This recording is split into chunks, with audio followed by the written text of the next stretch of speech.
Hello, and welcome back to Alice Talks Football. Welcome back to another live Manchester United news, transfer news, general news, a little bit discussing the takeover, just chit chat show surrounding everything Manchester United. A lot of news today has been on the Rasmus Hojlund, Harry Kane situation, which we discussed in today's video this morning. We will touch upon it a little bit later. My thoughts on the situation, what's most likely to happen.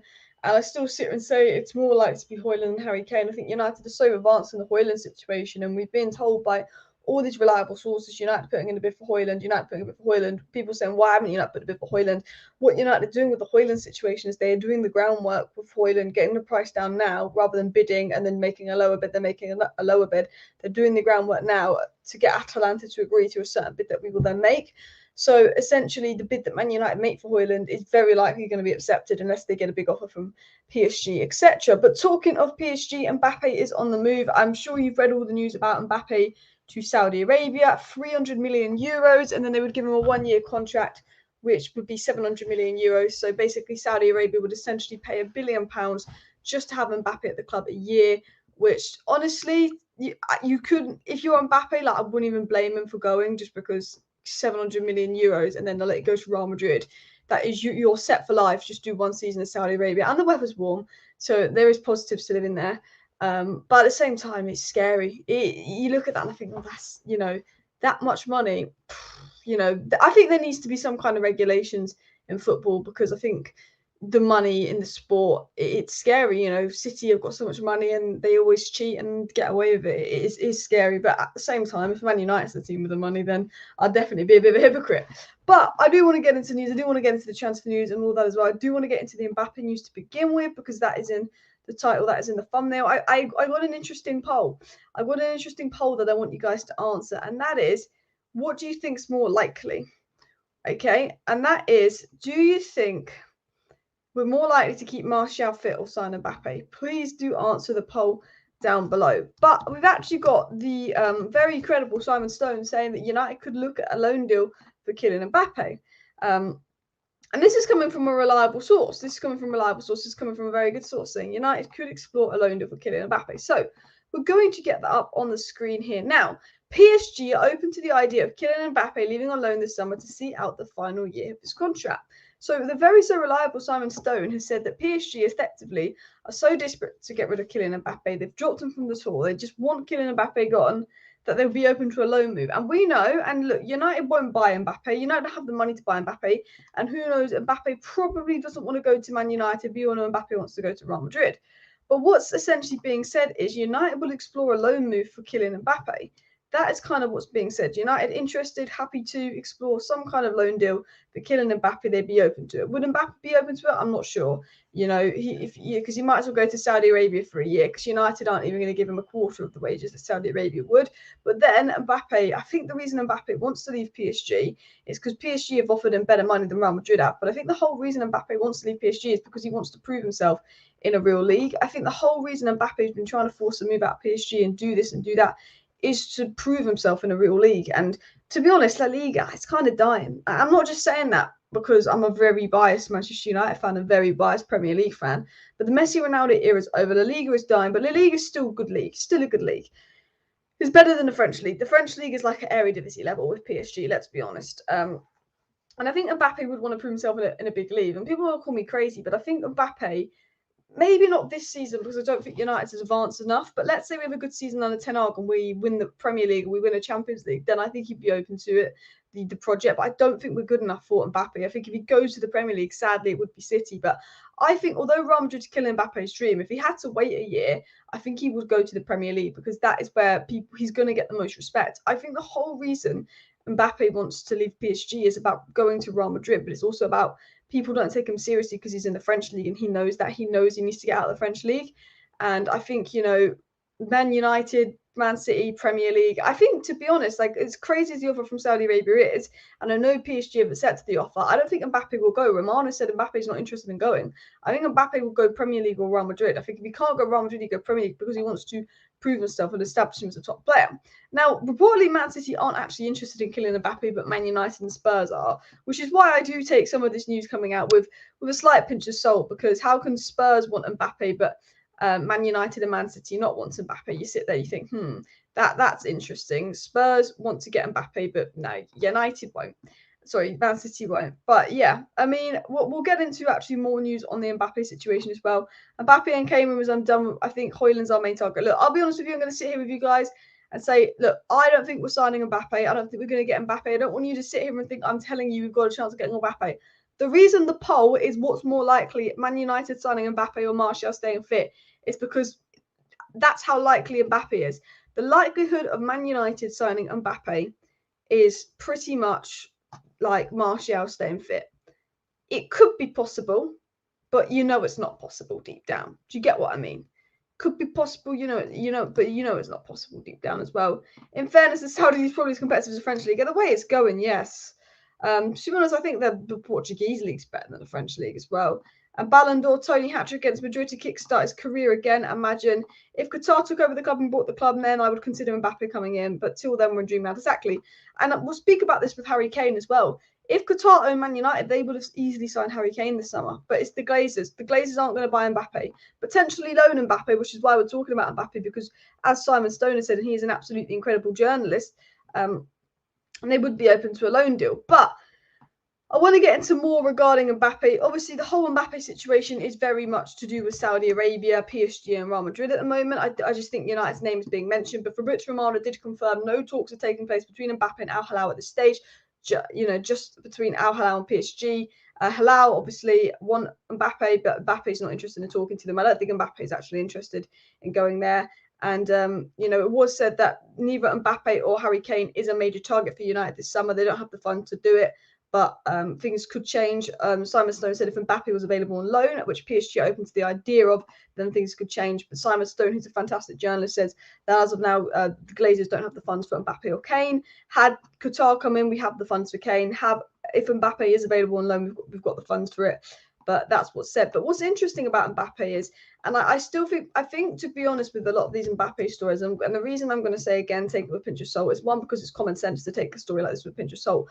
But two, I think PSG is so desperate to get rid of Mbappe. They're so desperate for Real Madrid to put in this bid. Mbappe's got the power. Mbappe's out. I'm just going to run down my contract and go to Real Madrid.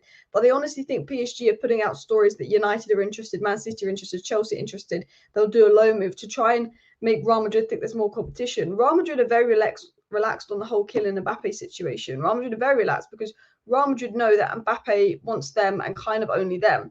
That has always been the situation with Kylian Mbappe. He's always wanted Real Madrid, and Real Madrid know that. So Real Madrid are like, we could just faff around and get one of free next year. He'll wait for us.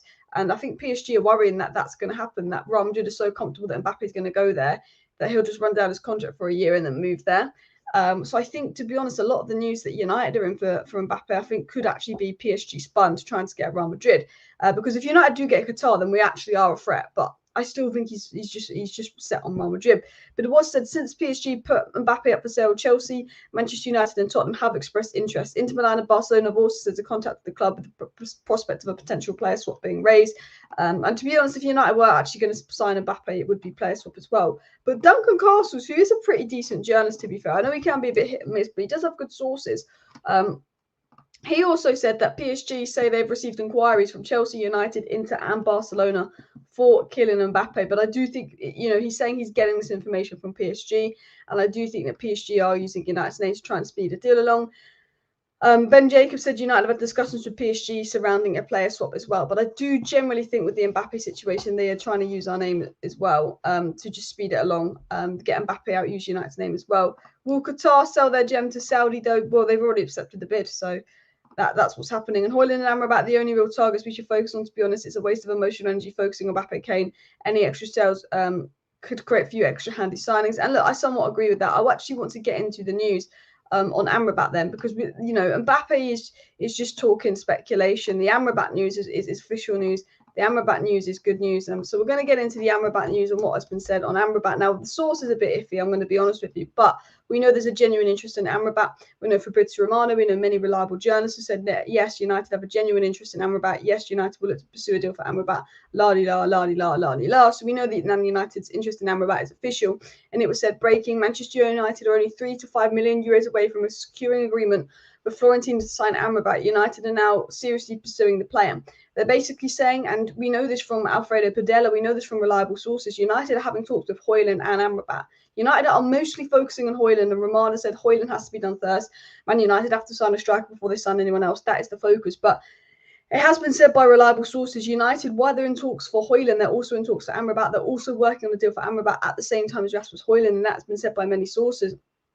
United working on both deals at the same time, and reports are coming out that United are only 3 to 5 million euros away from an agreement, and potentially United may be saying to Florentina, we'll bid around 25 million euros, and they say 30 million euros, and we say 25 million euros, and the United feel that an agreement can be reached. I think what will happen is the Hojlund bid will go in this week. I believe the Hojlund bid will be accepted because United, the reason United haven't put in a bid for Rasmus Hojlund is because they're negotiating lowering the price of Atalanta, and they're waiting for Atalanta to go, yeah, you know what, give us a 60 million euro bid, including add-ons, and we'll accept that. And then United do that, it gets accepted, here we go.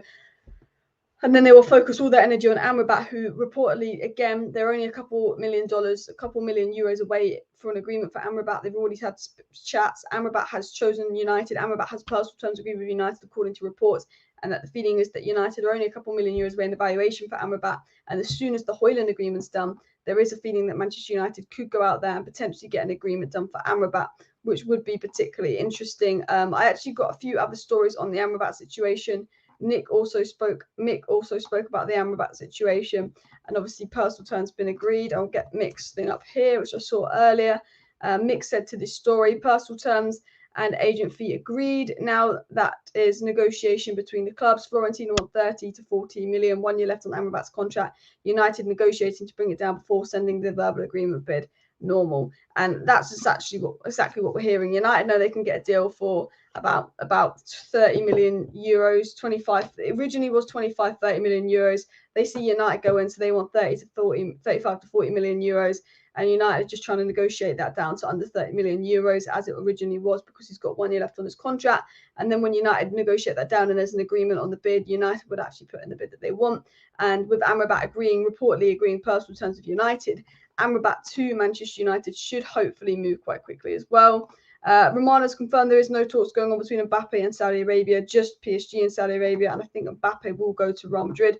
Mbappe is a Glazer type transfer. Mbappe is a transfer the Glazers get if they're staying to distract us as well. And Alice, if Mbappe was to ever go to the Premier League, it would be Arsenal, because their history with French players. Do you think Arsenal are going to pay Mbappe's wages? Do you think Arsenal is going to pay Mbappe's wages? I'll tell you that now. Tell me. They're not. There's more. You know what? Man City have got no history. I hate to break it to you. Man City have got no history, but there's more chance Mbappe's going to go to Manchester City, because at the end of the day, Mbappe wants to win the Champions League. Unfortunately, Arsenal are back in the Champions League, but Arsenal in the Champions League for the first time in 5 years. You know, I don't think Mbappe will go to Arsenal. If Arsenal win the league and win the Champions League this season, maybe next season there's a chance. Then Mbappe's like, you know what, I want to go to Arsenal. But realistically, it is said, and it was said by sources, if Mbappe was to move to the Premier League, it would be if United got Qatari owners, potentially Manchester City in the future. I don't think Arsenal really have a really have a chance, I have to say. I don't think so. I know a lot of Arsenal fans think they've got a chance, but I can't see it happening. I know you had Thierry Henry, but I can't see it happening as well. AC Milan cooking right now. We just got Samuel for who net? Yeah, AC Milan. I'm not even going to try to pronounce the names. AC Milan, definitely good side. I like AC Milan. And yes, I want Kylian Mbappe and Amrabat at United next year. I have to say it's never going to happen. Okay. But imagine this. We sign Hojlund, we sign Amrabat. In a couple of weeks' time, we go and sign it. Like deadline day, Man United sign Mbappe on loan. What are you saying? Not going to happen. Not going to happen. More chance of Martial staying fit, let's be honest, which, we know that's not very likely. But we sign Hojlund, we sign Amrabat, deadline day. United complete the deal to sign Kylian Mbappe on loan for a season. What would you be thinking? Tell me in the chat, what would you be thinking? That would be madness. And people will say, oh, I've got concerns, the dressing room, his ego, big wages. You know what? I ain't got concerns about that, because I trust Ten Hag. When Cristiano Ronaldo was acting out in the dressing room, Ten Hag went, adios, baby. Maguire, captaincy, adios, baby. I think Ten Hag's got that dressing room controlled under lockdown. I think, Mbappe can be as big as he wants, but those players back Ten Hag. They really do back Ten Hag. And I think if Mbappe played up, Ten Hag would be giving him some problems. So, you know what? bring Mbappe. Bring Mbappe to Manchester United. Bring Mbappe to United on loan. Deadline day. I'm all for it. But as said, more chance of Anthony Martial staying fit as well.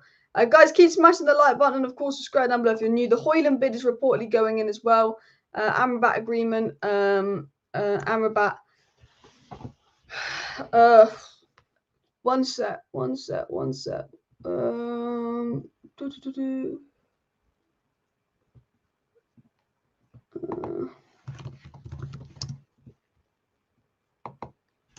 Oh, I've messed that up. So I had to quickly reply to something there as well. And Mbappe to AC Milan would not happen as well. Alice, do you think Glazers will stay? I don't see them leaving. They should at least announce something. Do you know what? We'll talk about this quickly. The fact that the Glazers haven't announced anything, they haven't announced any plans with the takeover, it absolutely infuriates me. No announcement, nothing from the... Why is my stream playing up? I've got like weird lag spikes coming up on my screen, so I'm hoping it's not affecting the stream. Do you know what? I've said this before. The worst part about this takeover at the moment is actually just the lack of communication from the Glazers. The lack of communication from the Glazers, I think, is shameful and embarrassing. I think it's absolutely shameful. I think it's absolutely embarrassing. They've not communicated with the fans. They've not communicated with Qatar. They've not communicated with Sir Jim Ratcliffe. You know, the reports are saying that the Glazers are comfortable to stay, and there are lots of information coming out suggesting the Glazers would potentially want to stay. And I want to get into a report as well, because Man United are planning to reconstruct the youth team to a turnover in staff.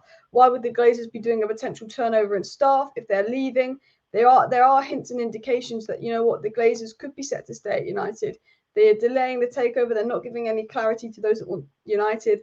There is a feeling by some, could the Glazers be staying? But I think the Glazers' game is to convince Qatar that they want to stay. I think the Glazers' general game is to try and convince Qatar and Sir Jim that they want to stay, to try and make Qatar and Sir Jim up their bid. I think everybody knows it makes no financial sense for the Glazers to stay. Everybody knows that it would be silly for the Glazers to stay with the situation United's in. They don't have the money. They're not making the dividends out of United. So that's why I don't think Qatar and Sir Jim are going to raise their bid. They're like, we've given you a fantastic bid. The club's not worth $6 billion because you've run it so poorly. Why are we going to bid any higher when it makes no sense for you to stay? So I think the Glazers are actually just doing what they can to make it look like they're staying. I think it's a big game by the Glazers. Let's make it look like we're staying. Let's see if we can get a bigger bid out of Qatar. Qatar could buy this club for 10 billion if they wanted. I don't know why they're only bidding 5 billion. It's probably what Joe and Abraham is saying. And I think everything they're doing is, let's actually just ignore them. Let's actually act like we're going to stay. Let's resume things as normal. I think their game is to try and convince Qatar that they want to stay, because they were on the verge of putting Qatar into an exclusive period, naming Qatar the third bidder and going with Qatar. The four Glazers siblings had agreed on that, but then Joe and Abraham got cold feet. And the only reason I think Joe and Abraham have got cold feet from selling the club to Qatar when they were this close to selling the club to Qatar is because I think they go, actually, you know what? We could get some more money out of this. Are we being silly? Are we selling for too little? I think that it's all a game at the moment. I think they're deliberately keeping us in the dark because it's all a game as well. But yeah, I have to say, there is stories coming out about Jadon Sancho having a new role at Manchester United that I actually do really want to get into. Just because I think that Ten Hag's actually got plans of potentially playing Jadon Sancho to false nine this season. And could Jadon Sancho potentially be better in that false nine role? We will touch upon. I'm just scrolling down. I'm a little bit behind on the live chat, but big up everybody watching the live stream as well. People saying stay clear of Mbappe, his wages would be crazy. He'd probably disrupt the team harmony of United, which is a fair point. But I trust Ten Hag to get him under control. And Elanga's already a Forest player. Yep, Elanga is a done deal, by the way. And Glazers want a farewell opening game. Have fun with that. Imagine if the Glazers left United and they made the players play a farewell game for them. That would honestly be an absolute joke. But yeah, we're going to talk about Sancho as false nine, and then we're going to talk a bit more about Hojlund, Kane, sort of news coming out. So we're going to talk about Sancho false nine because it's come out today that Ten Hag was particularly encouraged with Jadon Sancho's performance against Arsenal, and where he showed his ability to drop deep and carry the ball forward. Ten Hag was very impressed by Sancho's ability to drop deep and carry the ball forward. And United Robbo made a really good point, and he said Erik Ten Hag playing as a winger, as a false nine who doesn't shoot much but brings brings much more value with his ball retention, chance creation, and ball carrying whilst drifting wide or dropping into midfield. Sounds familiar, and that is what Erik Ten Hag did with Kevin De Bruyne the season that they won the league. So that's what Pep Guardiola did with Kevin De Bruyne the season they won the league. While I think Sancho is a right winger for me and a natural winger, I do think that Ten Hag experimenting with Sancho at centre forward is for a reason. We saw Man City win the league experimenting with players at centre forward. They experimented with Foden centre forward, De Bruyne centre forward, and I think Ten Hag is going, we're going to have Rasmus Hojlund as our striker in, but could Sancho do that centre forward role? Because I want to keep Rashford as a left winger. Anthony's my right winger, Rashford's my left winger, Ahmad's my other right winger, Garnacho's my other left winger. I see Sancho more of a fit in the middle. And Laurie Whitwell has said that Jadon Sancho's trial as a false nine is a genuine attempt by Ten Hag to see if he can perform the role on a regular basis. Ten Hag has been encouraged by what he's seen, particularly against Arsenal. Ten Hag does have this potential new plan to try Jadon Sancho as a number 9. And I think, it's only pre-season and you can't take loads of notice about what Sancho does in pre-season because we saw Andreas Pereira look like prime polo in pre-season. But I do think Sancho was impressive as false 9. The only time he wasn't great was just that miss versus Leeds. But if you actually look at the Arsenal game, the Lyon game, I actually think Sancho's been decent as false 9. He can drop off the centre-backs. He can float in the pockets of space.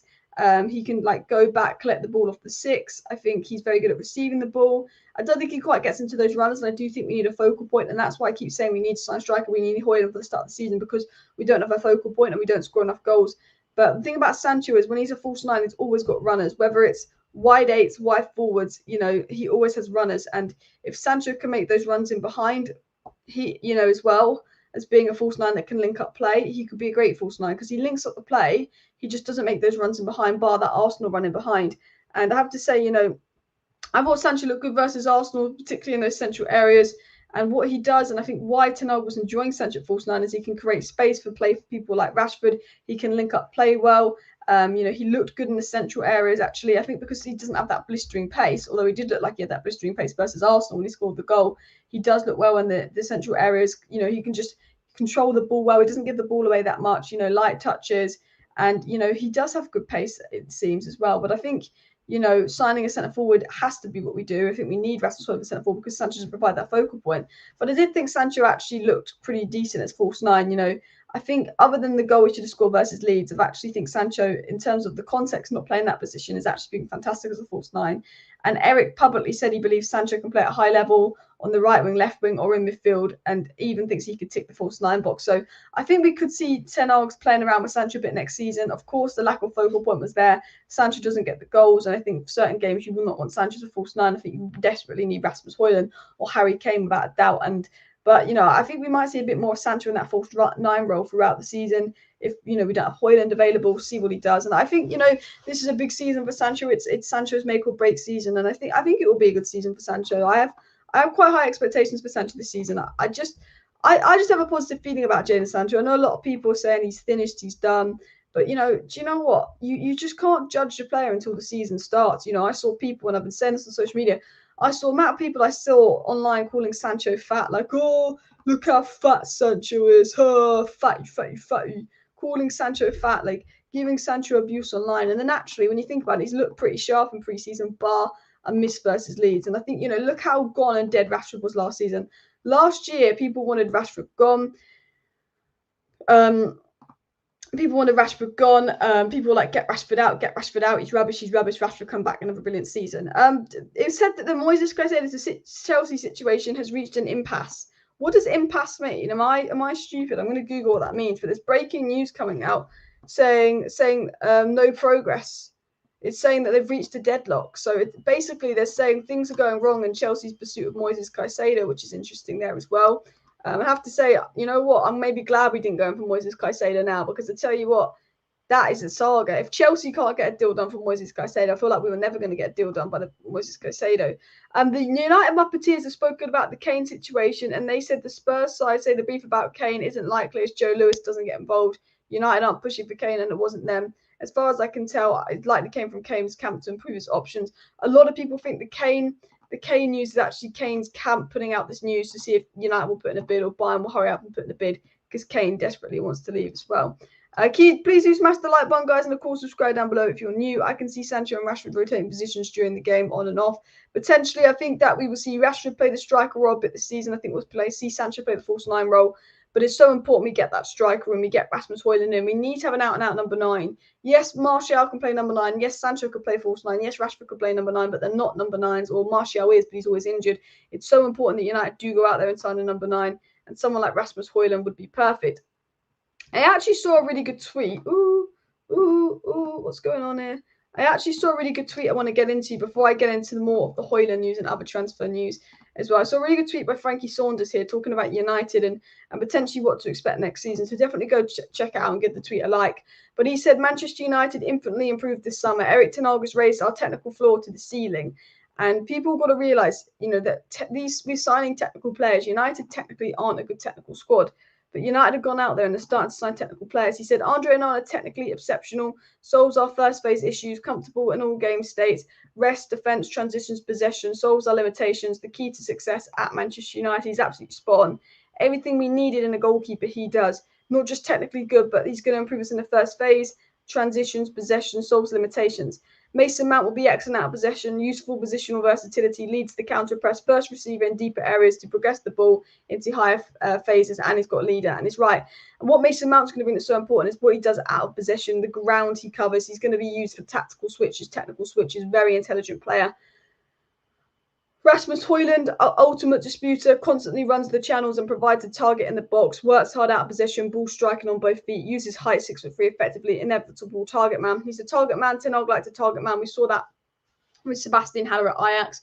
He will make those runs, which will also open up space for the likes of Rashford and Antony, improve them. He'll provide a focal point. He can be that 6'3" box striker, but he's been really quick making those runs. And Ten Hag wants to be one of the best teams in the world in transitions, and Rasmus Hojlund will massively help Ten Hag and United be one of the best transition teams in the world. And of course, Amrabat, if United sign Amrabat, they get an exceptional all-round midfielder, controls the tempo, first receiver, high volume passer, press resistance, defensively sound and positionally versatile. He can obviously play the Casemiro and play next to Casemiro, making him the perfect signing, which would lift our quality in depth off the floor, improving us immensely over the course of a busy season. And he's absolutely spot on. Amrabat is the perfect depth signing. Amrabat is someone we need to help with retention and control in midfield.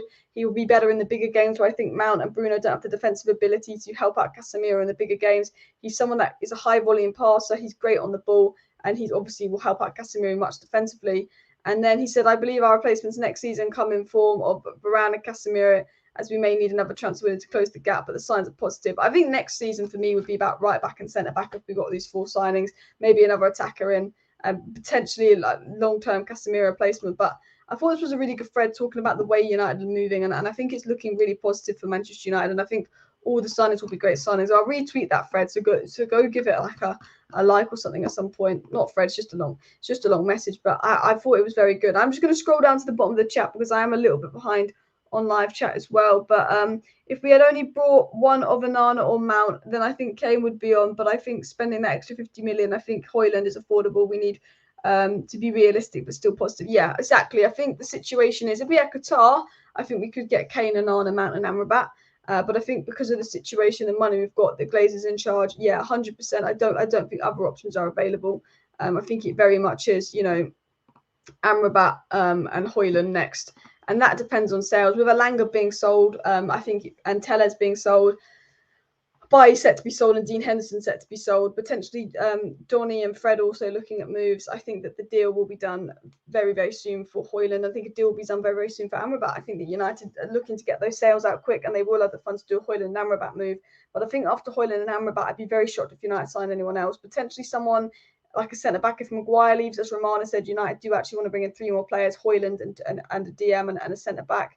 I don't see us getting another attacker in unless you could get something crazy like Mbappe on loan. But I don't see our transfer window being anything more than Hojlund and Amrabat this summer, and unless Qatar come in. But at this rate, it's not going to happen. I think we still will get Qatar, but I just don't think it's going to happen anytime soon. I'm still positive about Manchester United getting Qatar. When I know a lot of people have lost all positivity in that as well. We will wait Martial until next summer, not this summer. I think, we tried to sell Martial, but it'll be difficult to sell him, and I think he'll just stay unless we can get a bid for Martial. And what have we definitely improved in physicality? I love how all the players don't get bullied anymore. What we have is definitely improved in physicality. Yeah, 100%. United aren't getting bullied too much as well. Is there any other player you'd have besides Amrabat? I'm a big fan of Lavia. Varella's going to Porto, the young DM. I'm a big fan of Lavia of Southampton. Always been a big fan of Lavia of Southampton. I think he will be a better player than Amrabat, Lavia of Southampton. But Liverpool seem more focused on him. And the one thing you get with Amrabat is right now Amrabat's a better player than Lavia, but Lavia has the qualities to be a much, much better player than prime Amrabat. Do you know what I mean? And right now, I think in terms of depth, someone's going to make an instant impact. I think Amrabat is probably a little bit better, but I think Lavia is unreal. It has actually came out that Newcastle United have submitted a 30 million bid for Tino Livramento. So if they're going to get 30 million for Livramento, I always think Southampton will be asking for 50 million for Lavia. Southampton haven't sold Lavia yet, but they want about 50 million for the player as well. A lot of people talking about the Mbappe situation. Romano has confirmed basically Mbappe doesn't seem that interested in Saudi Arabia, but obviously Saudi Arabia have had contact with PSG and agreed a deal. There's loads of things that I do want to talk about. A lot of people asking me questions. But one thing I want to ask you guys is, this is just a random question, but does FFP apply to Saudi Arabia? Is FFP a thing in Saudi Arabia or not? Just wondering, is that a thing? Is that not a thing? Because I don't think it is a thing. Tottenham are on the verge of signing Edmund Topsoba, a player United were linked to last year, but obviously it's going to be a difficult deal for Tottenham to do. Tottenham's still focusing on the Kane saga, which is making it harder for them to sell players as well. If Mbappe goes to Saudi Arabia, is that him semi-retiring, say some people as well? And Mike Keegan has confirmed that Anthony Elanga is set to go to Nottingham Forest on loan. Anthony Elanga is out the door, 15 million for Anthony Elanga. Not going to complain with that, with Mike Keegan saying on Anthony Elanga, expecting Forest to confirm in the near future.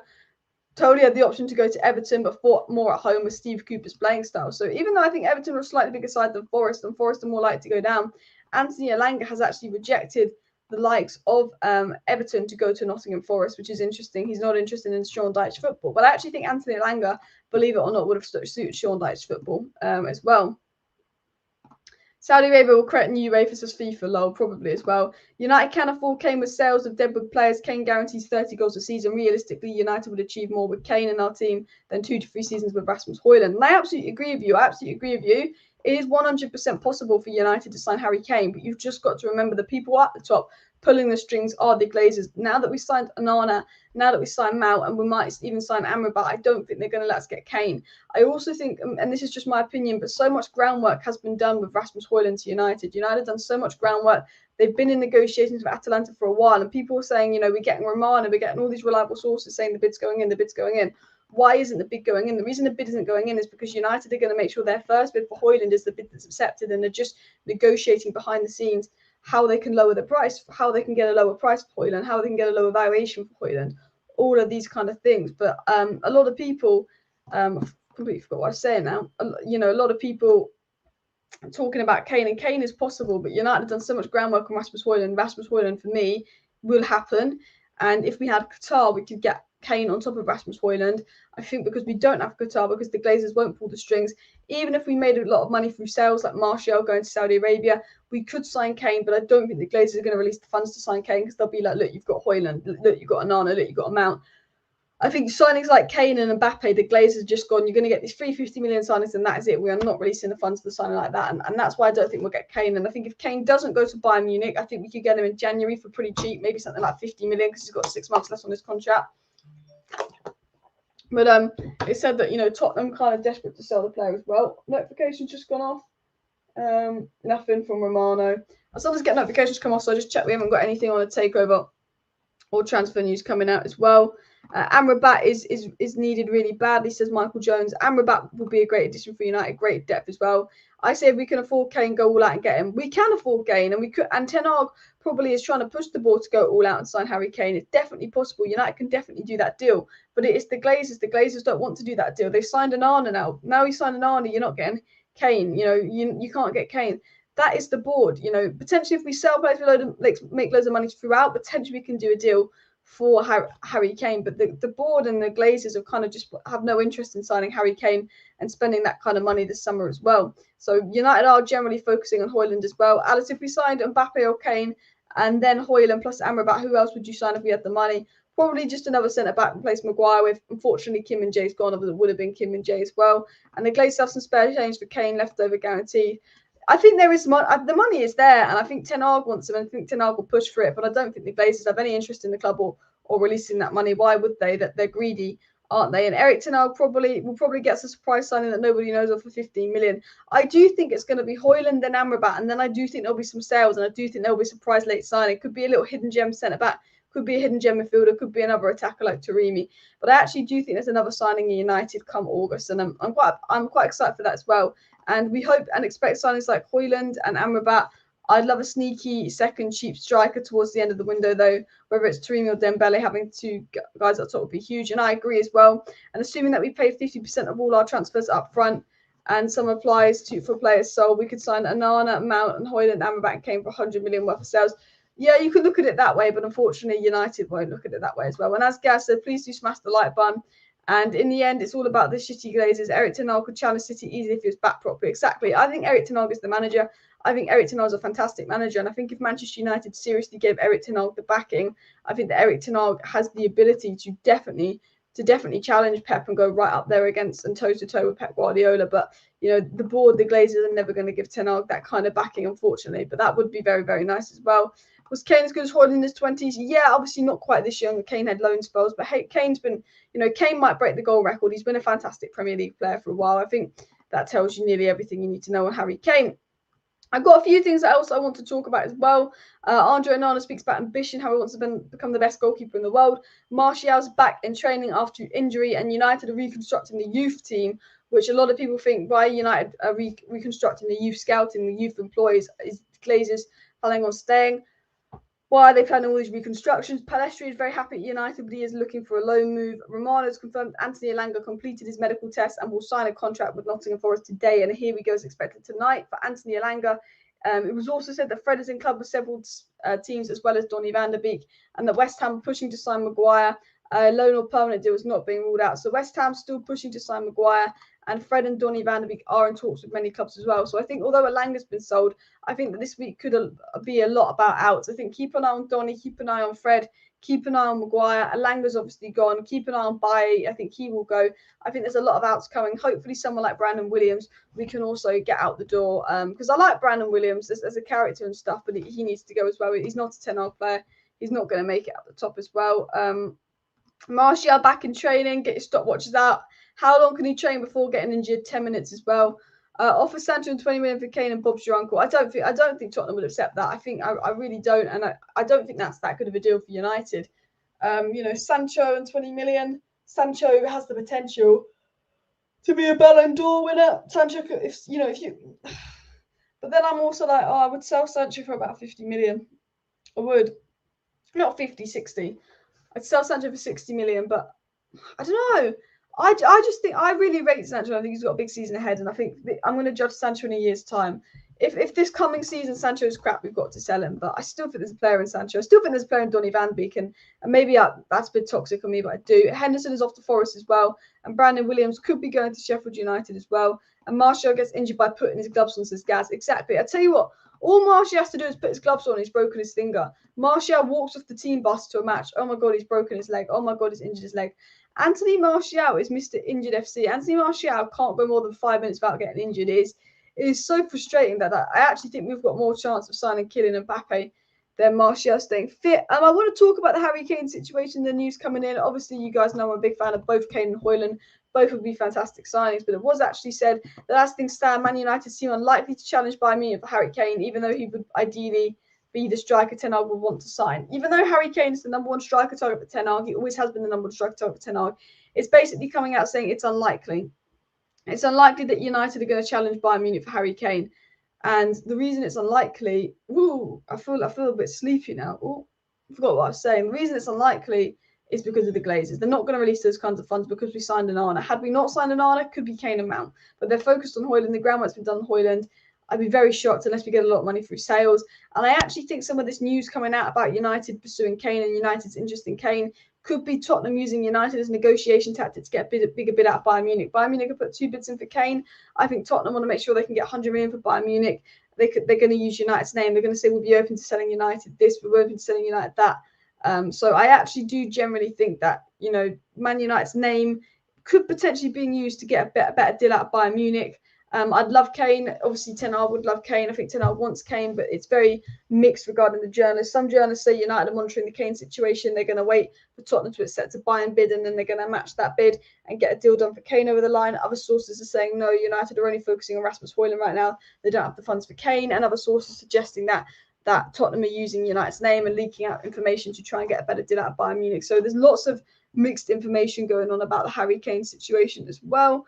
Will Greenwood return this season? I don't like talking about the situation, but I have to say the fact that they've not made a decision is a joke. Just loan him out, sell him, or tell him what's going on. Like, you can't just leave I'm not a big fan of the Greenwood situation, but you can't just leave the guy in the dark and say, yeah, we're not going to tell you what you're doing. Like, the charges have been dropped. United just need to go and give an answer. Tell him if he's going to play. Tell him if he's not going to play. I think they should send him out on loan and hurry up and do that. But I think United are too scared to make an answer, to be honest. With Palhinha injured, will Fulham now sign Fred? Hopefully, because Fulham are willing to give us about 15, 20 million, while other teams are only willing to give us about 6 million as well. Julia Roberts as technical director. I have to say, and I think I think I tweeted this, I love how Man United are milking Julia Robertson situation. Man United know that Pep Guardiola is a big Julia Roberts fan. Can't say her name now. Man United know that Pep basically cried over the fact that Julia Roberts visited Man United, not Man City. And Man United are going on tour, interviewing Julia Roberts, taking pictures with Julia Roberts, doing this and that with Julia Roberts, this and that. All these quotes for Julia Roberts saying how big of a United fan she is. And it is just United's attempt to absolutely try and rattle and wind up Pep Guardiola. And I have to say, I absolutely love it. Would United, like Julia Roberts, obviously big, massive celebrity, but do you think United would be this invested in posting everywhere the pictures of Julia Roberts had Pep not said, I think I'm a failure because Julia Roberts went to see United, not me? Not a chance. United are rubbing salt in Pep's wounds, and honestly, I'm all for it. Like, I can't even lie to you, I'm all for it. I do think it's quite funny as well. But Man City, they just don't really have many fans. Continuing on, we are going to just quickly get into the Hojlund news, just because there is some stories coming out on Hojlund. And the Hojlund news essentially is that Manchester United are unwilling to pay more than £60 million for Rasmus Hojlund. United are still in talks with Atalanta, but have a firm ceiling in mind. Ten Hag has other targets in addition to Hojlund, and United are adamant that he's not there any options. So United have briefed, we won't pay more than £60 million for Rasmus Hojlund. No matter how hard you try, we have other options out there. And considering Gonzalo Ramos would be £70 million, they do have other options out there. And, while we have been linked to Harry Kane and Kylian Mbappe and other options, I think the actual other option would be Kolo Muani and Gonzalo Ramos. And Romano did remind everyone that United are not negotiating for Harry Kane or Kylian Mbappe at this stage, despite reports, and the United's just still focused on Rasmus Hojlund, get the deal done, get the official bid in soon. So despite reports saying United would be interested in this deal and that deal, Romano said no, they are generally focused on Hojlund, and I do think the Hojlund deal would be done as well. Guys, smash that like button if you want Hojlund in as well. Hopefully Greenwood gets a low move. Yeah, I think that's just the best thing they can do. I think you can't leave him in the dark, but it'd be a bit of a risk to bring him back with the dressing room and how people feel. So just loan him as well. And big up Julia Roberts making Pep cry. I have to say, I love how United are absolutely milking it. But I tweeted this here. I said, Man United doing all these interviews with superfan Julia Roberts after Pep confesses to being a big fan and is mad she won't visit City. We've got Ten Hag and Julia Roberts, and then obviously this was the Pep interview. I'm a failure. Julia Roberts went to see Man United, not us. Pep Guardiola reveals Julia Robertson is one of his 3 idols that he'll never get over. The actress going to see his rivals when she visited Manchester. And do you know what else Pep said? Man United were battling for 6th. We were winning titles at the time. It doesn't matter. Man City can win as many titles as they want, as many trebles as they want.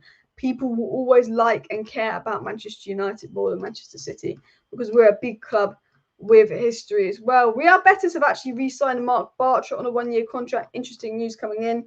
United have put out stories on Onana saying Andre Onana was so eager to join United. He wanted regular updates on as the final negotiations continue for several days. Erik Ten Hag called him to give him assurances on the move. Apparently, Onana wanted to go to United so badly he was getting daily updates on the move as well. What about the Fletcher boys? United only win the Prem when they have the brothers in the team. You know what? The Fletcher boys deal was nearly done. And actually, obviously, they're not going to be in the first team for a good 4 years. But I believe the Fletcher deal is actually done. And they are 2 great youngsters as well, funny enough. Let me see if I can find that. I think the here we go is expected. I know Academy Arena said some things here. Yeah. let me get this up on the screen. So United obviously been working on the Fletcher boys deal for a little bit there. I think it's good academy players, and it said that Manchester United are set to announce the signing of 16-year-old Jack and Tyler Fletcher from Man City. It's reported 1.25 million for the two players, but I tell you what, they are two great youngsters. You know, they could be the Kobe Mainos in a few years. They're even younger. They've got more time as well. City losing top players in the transfer window, yeah, but I think City are going to replace Mahrez with someone like Elise, which will be a fantastic signing. I spoke about this on the second channel. Mahrez is a fantastic player, but if City go and replace him with Elise for 35 million, fair play as well. Julia Roberts is Glazers out. Do you know, it'd be so funny if Julia Roberts just start going Glazers out. But then we wouldn't be interviewing her again. I tell you what, United is so sensitive. I was speaking to some people about going to London to help with the United away kit launch. So they wanted loads of people in the social media space to wear the away kit and take pictures. You'd probably send some TikTokers and stuff you recognise in it. So speaking to them, they were like, yeah, come to London, do it. Someone like United, who's obviously works on the United media team, stalking my page, and they got the hump because I had an Instagram post of me, and I haven't got any more. But I had an Instagram post of me like winning a football match, and I was like, "Oh, we won!" Unlike Man United, because I posted this 2 years ago when we were getting battered under Ragnick and Ollie, and they got so funny about the caption of "Oh, we won!" Unlike Man United. They're like, "No, you can't go to this Man United event. We can't have this girl associated with United because I've said things like don't buy the kits, Glazers out, or made a little dig that United were getting battered 5-0 by Liverpool. They're just all sensitive online. I tell you that." Man United is so sensitive as well. Keep smashing the like button. Of course, subscribe down below if you're new. You know, so even me saying Glazers out, they didn't want me to be wearing the kit and be in their photo shoot because I'm Glazers out. And that's why you'll see a lot of journalists and a couple of people else online suck up to, unfortunately, those at United. Oh, I'm trying to sneeze. No, I'm not going to sneeze. I'm going to... Ooh. There we go. Sorry, I was about to sneeze. I didn't want to talk. I was just going boom. Fletcher sounds like a TV show. The Fletcher twins. You know what? Classic United signing the Fletcher twins. You know, but he actually is a good signing. You sometimes laugh at it and you go, "Oh, United signing the Fletcher twins." You could be all negative, like, "Why aren't we actually signing the actual players? We're signing the Fletcher twins." And I do that. I do that sometimes. But actually, the Fletcher twins are good young players. They are good young players. They are good additions to the academy. When we sign people for the under-16s, the under-18s, I will never complain because the one thing United got right is they've got good academy scouting with the likes of Garnacho. United can do that very well. So, you know, I wouldn't be negative about signing some Fletcher twins. I was just laughing that we signed them before we actually signed any player as well. But smash the like button and, of course, subscribe down below if you're new. Smash that button if you want Qatar. Regarding the takeover, I want to talk quickly about the takeover and the whole situation. Essentially, the feeling is that the Glazers are just playing this massive game. The Glazers aren't going to do anything for weeks. They aren't going to do anything for months. The Glazers are willing to let this drag on till Christmas. Essentially, the Glazers are kind of playing this big game where they want to get that 6 billion for United. They're not going to accept anything because they've not got that 6 billion. So the Glazers game and the Glazers tactic is to try and make it look like they're staying. The Glazers' long-term intention isn't to stay. The Glazers cannot stay unless they get a stronger minority investment in. If it gets announced that the Glazers have accepted a minority investment from this person, or the Glazers have gone into exclusivity talks with this person over a minority investment, then there is the fear, okay, maybe the Glazers might stay. Then you can fear maybe the Glazers might stay this, maybe the Glazers might stay that. But the Glazers can't stay unless they get a good offer for minority investment. They don't have the money to stay. So it seems that their mission and their game, the Glazer family, is to try and kind of just convince all those people around Man United in the space that they want to stay and their intention is to stay, to try and potentially just scare Qatar into putting in a bigger bid, or Jamaica to put into a bigger bid. And it's just being delayed, and we won't hear anything for a while because the Glazers just play games. But anyway, guys, please do smash that like button. Of course, subscribe down below if you're new. Share the video. We're on the road to 67,000 subscribers. I do a video every morning and a live stream every evening. So if you do want to stay up to date with all the latest Manchester United news, transfer news, takeover news, updates and more, please do subscribe to the channel. Thank you for watching today's live stream. See you next time, and bye.